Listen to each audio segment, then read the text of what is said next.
இன்னைக்கு நம்ம என்ன பார்க்க போகிறோம்? இன்னைக்கு கத்திரிக்காய் உருளைக்கிழங்கு பொரியல். எண்ணெய் விட்டுருக்கேன் 3 ஸ்பூனு. அப்புறமா 1 டேபிள் ஸ்பூனு கடலைப்பருப்பு உளுத்தம்பருப்பு போட்டிருக்கேன். அதாவது நம்ம வீடியோவில் என்ன பிரச்சனைனா ப்ரீஃபாக ஒரு இன்ட்ரடக்ஷனே கொடுக்காம போட்டீங்க.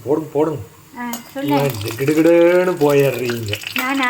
ஆமாம், சாரி இன்னும் நான் கற்றுக்கணும்ல. எப்போ கற்றுக்கிறக்குள்ள நமக்கு இதாகிடும். சரி சொல்லுங்கள். இங்கே பாரு 3 பூண்டு தட்டி வச்சுருக்கேன், ஒரு குட்டி பெரிய வெங்காயம் நறுக்கி வச்சுருக்கேன், கருவேப்பிலை ஓகே போடுறேன். இந்த கத்திரிக்காய் உருளைக்கிழங்கு பொரியல் வந்து வெஜ்ஜு மாதிரி நம்ம பண்ணால் ஒத்த சாதத்துக்கெல்லாம் இது நல்லா இருக்கும். தொட்டு சாப்பிடலாம். ஆமாம்மா, இது நிறைய விதம் பண்ணுவாங்க. இதில் இது ஒரு விதம் கத்திரிக்காய் உருளைக்கிழங்கு. நானே நிறைய போட்டிருக்கேன்.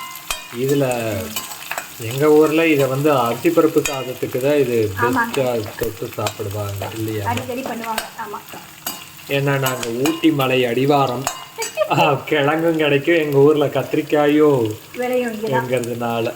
சரி, இதெல்லாம் போட்டு வதக்கிட்டு இருக்கீங்க. வதக்குங்க. ஃபேன் போட்டுருவோம். கொஞ்சமாக உப்பு போடுறேன். ஓகே, கொஞ்சம் உப்பு வதங்குறதுக்கு இல்லையா? ஆமாம்மா. இப்போ என்னம்மா? மஞ்சத்தூள் போடுறேம்மா. ஓகே. அதுக்கப்புறமா சாம்பார் தூள் காரம் கம்மியாக இருக்குதுன்னு நினைக்கிறவங்க மிளகாய் தூள் போட்டுக்கலாம். ஓகே.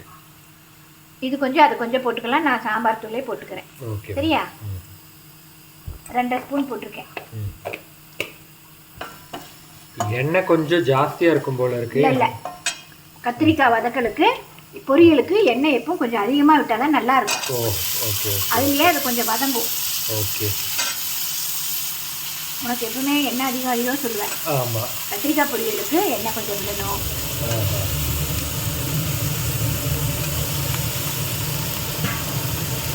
இப்போ இதை நல்லா கிளறி விடணுமா? ஆமாம்மா, அந்த காரம் எல்லாம் பிடிக்கணும்ல. இந்த தண்ணியெல்லாம் நிறைய விடக்கூடாது.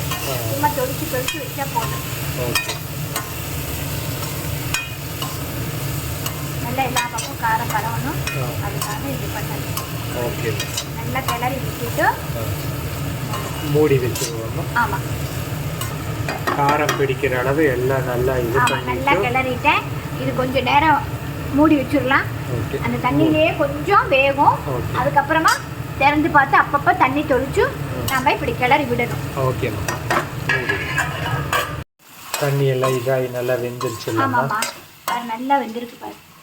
ஆமாம்மா, தெரியுதா? அந்த கத்திரிக்காய் இது பண்ணது நல்லா வெந்திருக்கு. கத்திரிக்காய் இது எல்லாம் நல்லா வெந்துருக்கு. இப்போ தேங்காய் போடுறேன். இதை பார்த்தா ஒரு கொஜ்ஜு மாதிரி இருக்கு இல்லையா? அந்த அப்படியே பிணைஞ்சும் சாப்பிடலாம்.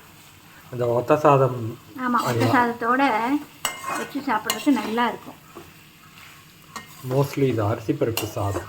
ஆமாம், அரிசி பருப்பு சாதத்துக்கு இதுதான் பண்ணுவாங்க. சாரமாக